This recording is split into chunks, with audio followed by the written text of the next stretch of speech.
जोहार साथियों, मैं मुकेश बिरुआ। झारखंड में पहले चरण का चुनाव संपन्न हो गया। शाम 8 बजे तक झारखंड में 65.89% मतदान हुआ। यह परसेंटेज शाम 5 बजे से ज़्यादा है। चुनाव आयोग के हिसाब से कुछ पोलिंग स्टेशंस के डेटा अपलोड होने में समय लग रहा है, इसीलिए अप्रॉक्सीमेट ट्रेंड बता रहा है। हालांकि 5 बजे से 8 बजे के बीच में कोई मतदान नहीं हुआ, फिर भी मतदान परसेंटेज का बढ़ना संदेह तो पैदा करता ही है। पूरे झारखंड के मतदाताओं के मतदान पैटर्न की अगर हम बात करें तो ऐसा लगता है कि प्रधानमंत्री नरेंद्र मोदी, अमित शाह और हिमंता बिस्वा शर्मा द्वारा फैलाए जा रहे झूठ और जुमलों को लोगों ने सीरियसली नहीं लिया। उसका कारण ऐसा है कि जिन क्षेत्रों में आदिवासी और मूलवासी रहते हैं वहाँ का वोटिंग परसेंटेज 60% से ज़्यादा है। यदि एवरेज लिया जाए तो 64-65% करीब हम मान सकते हैं। वहीं आप शहरों का वोटिंग परसेंटेज को आप देखेंगे तो वहाँ पर लोगों ने मतदान के प्रति जोश नहीं दिखाया। उदाहरण के तौर पर जमशेदपुर पूर्वी और जमशेदपुर पश्चिमी में वोटिंग परसेंटेज दोनों जगह 57% रही। उसी तरह रांची शहर का वोटिंग परसेंटेज भी 52% ही रहा। यदि ग्रामीण क्षेत्रों की आप बात करें तो तमाड़ में 74%, मझगांव में 69%, चाईबासा में 68%, खरसवां में 77%, तो सरायकेला में 71%। पिछले बार की तुलना में इस बार 1 से 1.5% तक वोट ज़्यादा पड़े हैं। तो जो नैरेटिव भारतीय जनता पार्टी ने हेमंत सोरेन सरकार के खिलाफ बनाने का कोशिश किया, उसका असर ग्रामीण क्षेत्रों में नहीं पड़ा। लोगों ने उल्टे जल, जंगल और ज़मीन लूटने वाले पार्टी के रूप में भाजपा को हराने के लिए वोट करते हुए नजर आए।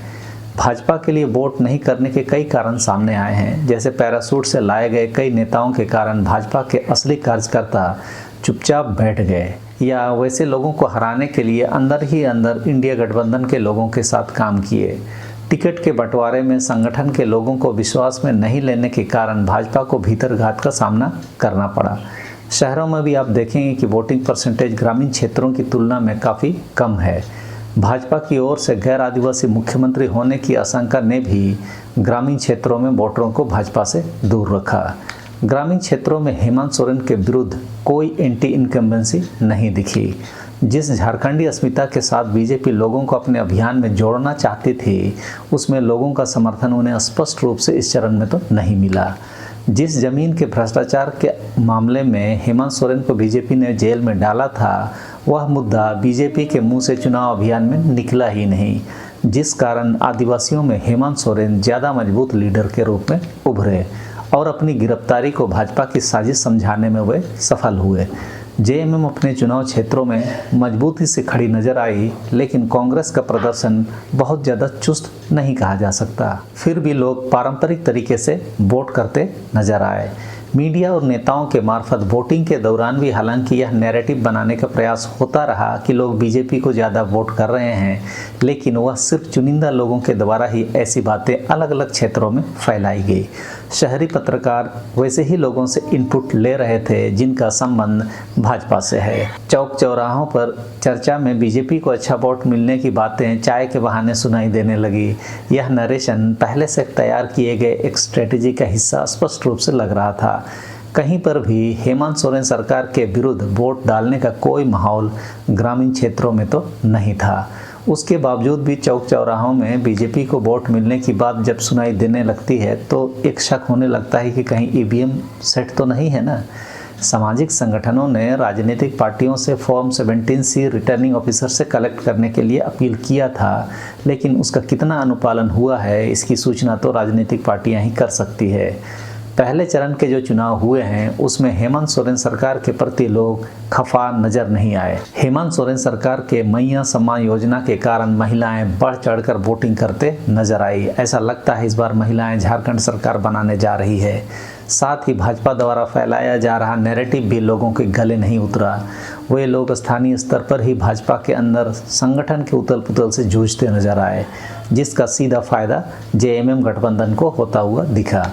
वोटिंग पैटर्न से परिवर्तन की कोई लहर नजर नहीं आई। हाँ, जयराम महतो की पार्टी ने कोल्हान के सरायकेला और खरसवां विधानसभा क्षेत्रों में बढ़े हुए परसेंटेज का कारण तो बना, लेकिन रिजल्ट को प्रभावित नहीं करेगा। वे बीजेपी के पारंपरिक वोटर हैं जिन्होंने जयराम महतो की पार्टी को इस बार बदलाव के नाम पर वोट किया। वोटिंग परसेंटेज का आंकड़ा मैंने लगा दिया है, आप वीडियो स्थिर करके स्क्रीनशॉट अपने रेफरेंस के लिए रख सकते हैं। शहरी मतदाताओं का निरंकुश होना भी यह संकेत है कि भाजपा झूठ और जुमलों के भरोसे और गलत नैरेटिव के भरोसे कब तक चिल्लाती रहेगी। कुछ सकारात्मक काम करने की भी ज़रूरत है, उस पर बात होनी चाहिए, लेकिन चुनाव प्रचार का स्वरूप वास्तव में विषैला हो गया है जिसे लोग पसंद नहीं कर रहे हैं। वैसे भी झारखंड शांतिप्रिय राज्य है। आदिवासी लोग किसी के साथ जबरन बहस में नहीं पड़ते हैं। उनके बीच में नरेंद्र मोदी, अमित शाह और हिमंता बिस्वा शर्मा जिस तरह घृणा से भरा भाषण दे रहे हैं, उससे आदिवासी भी आतंकित सा हो गए हैं और उस आतंक से निजात पाने का उन्होंने अपना हल निकाला कि इन्हें वोट नहीं देना है। पहले चरण में जनता के मुद्दों से स्पष्ट नजर आई कि जल, जंगल और जमीन लूटने वाली पार्टी कौन है, दलित, आदिवासी और ओबीसी का हित करने वाली पार्टी कौन है। झारखंड के आदिवासियों ने पहले चरण के मतदान में स्पष्ट संकेत दे दिया है कि नफरत की आग झारखंड में नहीं चलने दी जाएगी, यहाँ मोहब्बत की दुकान चलेगी। सबों को मतदान में हिस्सा लेने के लिए बहुत बहुत धन्यवाद। जोहार।